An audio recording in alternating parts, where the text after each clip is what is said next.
بسم اللہ الرحمن الرحیم۔ السلام علیکم ورحمۃ اللہ وبرکاتہ۔ ماشاءاللہ سے رمضان المبارک کا 3rd ویک چل رہا ہے اور جمعۃ المبارک کا دن ہے۔ باقی اذکار کے ساتھ درود شریف کا خاص اہتمام کیجیے گا۔ مشکل ہے آپ کے لیے درود ابراہیمی پڑھنا یا باقی کوئی اور درود پڑھنا۔ ایک چھوٹا سا درود ہے جو آپ نے صلی اللہ علیہ وسلم نے خود تعلیم فرمایا ہے، اللہم صلی علی محمد وعلی آل محمد وبارک وسلم۔ کمپلیٹ بھی ہے، درود بھی ہے، اس میں برکت بھی مانگی جا رہی ہے، تو بے شک اس کو پڑھتے رہیں، خود بھی پڑھیں اور بچوں کے ساتھ بھی محفل بنا کے ضرور اس نعمت سے فائدہ اٹھائیں۔ اچھا، آج ہم تھوڑی سی بات کرنے لگے ہیں اجنبیت قرآن سے آگاہی قرآن کی آرزو۔ اچھا، ہمارے گھروں میں بہت سارے گھروں میں یہی صورتحال ہے کہ ہمارے لیے قرآن مجید اس لحاظ سے ایک مقدس کتاب ہے کہ اس کو آپ نے بار بار نہیں چھونا، آپ نے اس کو طاق پہ پراپرلی اونچی جگہ پہ رکھنا ہے، اس کا کور نہ اترے، یہ غلاف میں لپٹا رہے، مہینے میں 1-2 دفعہ اس کا کور دھو لیا جائے، اس کی ڈسٹنگ کر لی جائے۔ تو یہ بس یعنی کہ ہمارا جو قرآن کے ساتھ ایک تعلق نظر آتا ہے وہ مجھے صرف اتنا سطحی انداز تک ہی نظر آتا ہے۔ ہمارے اپنے گھر میں موسٹلی ایسے ہی ہوتا تھا اور بعض دفعہ ہوتا بھی ہے۔ اور مجھے اپنی ایک ٹیچر یاد آتی ہیں، ماسٹرز میں تھیں، تو وہ کہتی تھیں، حالانکہ دیکھنے میں بڑی ماڈرن تھی، بٹ ایک بوائے کٹنگ تھی، ان کی دوپٹہ بھی نہیں دیتی تھیں، تو ایک دن لیکچر میں ویسے بولتے بولتے کہنے لگی کہ میرا قرآن مجید تو بہت شہید ہے، اور میرے گھر والے یا جو دوست احباب دیکھتے ہیں تو وہ کہتے ہیں یہ تم نے کیا اس کی حالت بنائی ہوئی ہے، ان کو بڑا دکھ ہوتا ہے یہ دیکھ کے۔ تو میں ان سے یہ کہتی ہوں کہ میں نے اس کو غلافوں میں لپیٹ کے سنبھال کے نہیں رکھنا، میں نے اس کو پڑھ کے اس طرح سے شہید کرنا ہے کہ میں اس کو اتنا پڑھتی ہوں، اتنا سمجھنے کی کوشش کرتی ہوں کہ وہ اس کی یہ والی حالت ہوتی جا رہی ہے۔ اور مجھے بڑا رشک آیا کہ ماشاء اللہ تعالیٰ نے ان کو کتنی سعادت دی ہوئی ہے۔ اور اسی طرح سے مجھے ممتاز مفتی یاد آ رہے ہیں، ان کی ایک انہوں نے اپنی کسی رائٹنگ میں لکھا ہوا تھا کہ مجھ سے میں قرآن سے جو دور ہوں وہ اس وجہ سے ہوں کہ میری بیوی اس کو بہت سنبھال کے رکھتی ہے، وہ مجھے اسے ہاتھ ہی نہیں لگانے دیتی، مجھے اسے پڑھنے نہیں دیتی، وہ بس یہ چاہتی ہے کہ نہیں یہ غلاف میں لپٹا پڑا رہے۔ اور آپ سب کو شاید وہ اشفاق احمد صاحب کا وہ ڈرامہ بھی من چلے گا سودا بھی یاد ہو، جس میں وہ ایک بزرگ جو ہیں، حالانکہ وہ پڑھے لکھے نہیں ہیں، ان کو وہ عربک پڑھنا نہیں آتی، بڑی کوشش کے بعد بھی ان کو نہیں آ رہی، لیکن وہ قرآن کی ہر لائن کے اوپر ہاتھ مارتے جاتے ہیں اور کہتے رہتے ہیں یہ بھی صحیح ہے، یہ بھی صحیح ہے، یہ بھی صحیح ہے۔ اور جب ہم اپنی زندگی میں دیکھتے ہیں کہ ہم قرآن کو کتنا ٹائم دیتے ہیں تو ہم یہ سمجھتے ہیں کہ نہیں ہماری تو لائف بہت ٹف ہے، بہت مشکل سے نماز کے لیے ٹائم نکلتا ہے، ٹائم ہی نہیں ملتا یار کہ بندہ قرآن کو پڑھ سکے، کچھ آیتوں کی تلاوت کر سکے۔ تو لیکن اب یہ مجھے بات سمجھ آنا شروع ہوئی ہے دیکھ کے، اس کو آبزرو کر کے، کہ بیسیکلی وہ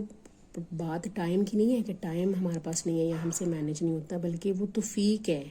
جو کہ اللہ تعالیٰ کی طرف سے ہمارے پہ نہیں آ رہی۔ ہم جو اتنے وہ دلوں پہ ہمارے میل چڑھنا شروع ہو گئی ہے، وہ اس میل کی وجہ سے ہم اس سے دور ہو رہے ہیں، اور ہم یہ سمجھتے ہیں کہ شاید یہ ٹائم کی وجہ سے ایسے ہو رہا ہے کہ ہمارے پاس ٹائم نہیں ہے، بڑے بزی ہیں، صبح جاب کے لیے جانا ہوتا ہے، یہ کرنا ہوتا ہے، وہ کرنا ہوتا ہے۔ لیکن بہت سارے لوگوں کو دیکھا بھی ہے کہ جن کا اس سے تعلق بن گیا ہوا ہے، وہ اتنی شدید بزی لائف میں بھی ماشاءاللہ سے اس سے بہت فائدہ اٹھا رہے ہیں۔ تو اس دفعہ ہم کوشش یہ کریں گے، اللہ تعالیٰ آپ کے لیے بھی آسانی پیدا کرے اور میرے لیے بھی پیدا کرے، کہ ہم قرآن کس سے جو ایلینزم ہے ہمارا اس کے ساتھ، صرف ہم اس کی ورڈنگ تک رہتے ہیں، بس وہ 10 نیکیاں کمانے کے چکر میں ہوتے ہیں جو ہمیں ایک حرف پڑھنے پہ ملیں گی، اور بس سمجھتے ہیں کہ بس ہم نے اس کا حق ادا کر دیا ہے۔ تو حق تو ہم سے ادا نہیں ہوا، کیونکہ جب آپ نے وہ جو میسیج آپ کی طرف آیا تھا اس کو پڑھا ہی نہیں ہے، سمجھا ہی نہیں ہے، اس کو اپلائی نہیں کیا، سب سے امپورٹنٹ بات، تو آپ نے اس کا حق کیسے ادا کر دیا؟ صرف پڑھنا کام نہیں تھا۔ تو میری آپ لوگوں سے یہ گزارش ہے کہ سب سے پہلے تو آپ لوگ یہ کریں کہ آپ اس کی ٹرانسلیشن سٹارٹ کریں۔ سارے آپ کے سورہ کی نہیں ہوتی، 10 آیتیں لے لیں، ڈیلی کی 5 لے لیں، جیسے آپ کو لگے، اللہ تعالیٰ پھر انشاءاللہ تعالیٰ اس میں برکت ڈالنا شروع کر دے گا، وہ وہی ٹائم آپ کا بڑھانا شروع کر دے گا۔ اچھا، اب آپ نے اس کا ترجمہ جب آپ پڑھیں گی تو یہ سب سے امپورٹنٹ بات ہے جو کہ میں نے آپ نے ایک اسپیکر استاد سے سنی تھی، اور مجھے وہ بڑی میرے دل پہ لگی، اور میں نے جب اس کو اپلائی کرنا شروع کیا تو واقعی اس کا لطف ہی کچھ اور تھا، کہ آپ اپنی ہر آیت کا جو ہے نا اس کا جواب دیں۔ آپ یہ دیکھیں کہ ہم لوگ جو ہیں وہ آیت کو بس پڑھ جاتے ہیں، وہ ہم یہ سمجھتے ہیں یہ تو کسی پرانی قوم کے بارے میں اللہ تعالیٰ نے بات کی تو یہ ان کے بارے میں بات ہو رہی ہے، یا آپ صلی اللہ علیہ وسلم کے صحابہ کے بارے میں بات ہو رہی ہے، ہم اس آیت کو اپنے ساتھ ریلیٹ نہیں کرتے، جب تک آپ اس آیت کو اپنے ساتھ ریلیٹ نہیں کریں گے آپ کو اس کے معنی کی سمجھ نہیں آئے گی، آپ اس کو اپنی زندگی میں اپلائی نہیں کر سکیں گے. مثلا بنی اسرائیل کے اوپر بہت ساری آیات ہیں، پہلے پارہ جو سورہ بقرہ انہی کے اوپر ہے. تو میں پہلے جب کبھی ٹرانسلیشن پڑھا کرتی تھی تو میں سمجھتی نہیں یہ بنی اسرائیل کے بارے میں باتیں ہو رہی ہیں، ان کی خامیاں بیان ہو رہی ہیں، ان کی خوبیاں بیان ہو رہی ہیں. لیکن اب جب میں نے اس نقطہ نظر سے اس کو پڑھنا شروع کیا تو مجھے پتہ چلا کہ وہی چیزیں تو میرے اندر بھی ہیں، میں بھی ان کی طرح ناشکری ہو جاتی ہوں، میں بھی ان کی طرح سب کچھ ہو جاتی ہوں. تو اب جو ہے میں نے وہ جب ان چیزوں کو آپس میں ریلیٹ کرنا شروع کیا، اپنی طرف ریلیٹ کرنا شروع کیا، اپنے سرکمسٹانسز کے ساتھ ریلیٹ کرنا شروع کیا، تو اب مجھے سمجھ آنا شروع ہوئی ہے کہ اچھا یہاں پہ اس آیت کا یہ مطلب ہے، اور اس کا 14 سینچریز تک زندہ رہنے کا بھی اور اس کا ابھی تک ویلڈ رہنے کا بھی قرآن کا یہی مطلب ہے کہ یہ قیامت تک ویلڈ رہے گا، چاہے دنیا جو مارس پہ چلی جائے یا جہاں پہ جو مرضی چلی جائے. تو ویلڈ کیسے رہے گا؟ جب ہم اس کو اپنے ساتھ ریلیٹ کریں گے، اور واقعی وہ چیزیں ہمارے ساتھ ویسے ہی ریلیٹ کر رہے ہیں. جب آپ نے اس کو ترجمہ پڑھا ہے تو آپ نے یہ دیکھنا ہے کہ اگر وہ آیت جو ہے شکر کے بارے میں ہے تو فوراً دل میں شکر ادا کر لیں، ایک سیکنڈ کے لیے رکو دیں.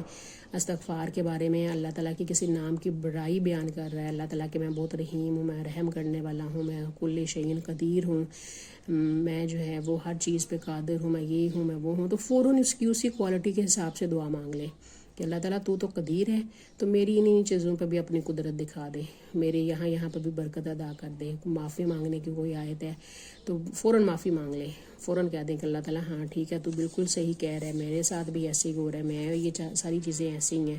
اچھا میں آپ کو 2-3 آیتوں کا ترجمہ بتاتی ہوں. سورہ نمبر 42 ہے اور اس کی آیت نمبر 21 ہے. اس کا ترجمہ یہ ہے: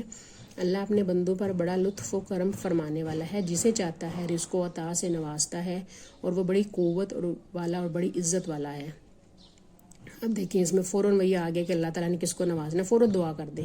کہ اللہ تعالیٰ تو اتنا رحیم و کریم ہے تو مجھے بھی رزق و عطا فرما لے. مجھے پتہ ہے کہ تو بڑی قوت والا ہے، تو تیرے میں یہ قوت ہے کہ میری زندگی میں یہ والے مسئلے مسائل چل رہے ہیں، ان کو کور کر دے، میرے لیے یہاں پہ آسانی پیدا کر دے. پھر سورہ 41 کی آیت نمبر 15 ہے: اور جب ہم انسان پر انعام فرماتے ہیں اور وہ منہ پھیر لیتا ہے اور اپنا پہلو بچا کر ہم سے دور ہو جاتا ہے، اور جب اسے تکلیف پہنچتی ہے تو لمبی چوڑی دعائیں کرنے والا ہو جاتا ہے. یہ دیکھیں بالکل ہماری بالکل سائیکی، ہیومن سائیکی پہ اللہ تعالیٰ نے بات کر دی ہے. فوراً دعا مانگ دیں، فوراً استغفار کہہ دیں کہ اللہ تعالیٰ تم بالکل 100% صحیح کہہ رہے ہیں، تم مجھے اس چیز سے دور رکھ، میں جب تو مجھے انعام عطا فرما تو میں اس وقت بھی تیرا شکر کرنے والا بندہ ہوں، مجھے ان لوگوں میں نہ شامل کرنا کہ جب تو مجھے آسائش دے تو میں اس وقت فرار ہو جاؤں اور میں کہوں کہ یہ ساری آسائش، یہ ساری عزتیں، یہ سارا اسٹیٹس، یہ ساری سکسیس میری اپنی پلاننگ، میری اپنی محنت سے ہے، بلکہ مجھے احساس ہو کہ یہ صرف تیرا کرم ہے. 43 سورہ ہے 38 اس کی آیت ہے: یہاں تک کہ جب وہ ہمارے پاس آئے گا تو شیطان سے کہے گا، اپنے ساتھی شیطان سے کہے گا، اے کاش میرے اور تیرے درمیان مشرق و مغرب کا فاصلہ ہوتا، پاس تو بہت ہی برا ساتھی تھا. آپ کے قرین کے بارے میں بات ہو رہی ہے، فوراً اللہ تعالیٰ سے استغفار کر لیں کہ اللہ تعالیٰ جیسے تو فرما رہا ہے کہ جب میں نے اس وقت جا کے کاش کہہ کے یہ بات کہنی ہے تو ابھی سے وہ میرے اور اس کے درمیان مشرق و مغرب کا فاصلہ پیدا کر دے، تو ہر چیز پہ قادر ہے، تو اس چیز کو کر سکتا ہے. تو دیکھیں جب آپ ہر آیت کا فوراً جواب دیں گے، اس میں سے فوراً جو بھی بات چل رہی ہے اس کو کریں گے، تو اس کا کیا فرق پڑے گا؟ اس کا یہ فرق پڑے گا کہ آپ کا اور قرآن کا ایک بہت لطیف، بہت پیارا سا ریلیشن ڈیولپ ہونا شروع ہو جائے گا. آپ کا دل کرے گا کہ آپ اس کو پڑھیں، آپ اس کی بات کو سمجھنے کی کوشش کریں، نہ صرف سمجھیں بلکہ اللہ تعالیٰ سے یہ بھی دعا مانگے کہ اللہ تعالیٰ وہ یہ میری صرف سمجھ تک نہ رہ جائے، میں پریکٹیکلی بھی اس چیز کو اپنی زندگی میں لے کے آؤں میرے، تاکہ مجھے یہ بھی نہ پکڑو کہ تمہیں تو سمجھ تھی، تم نے تو اس چیز کو جاننا تھا اور بعد میں تم نے اپلائی نہیں کیا.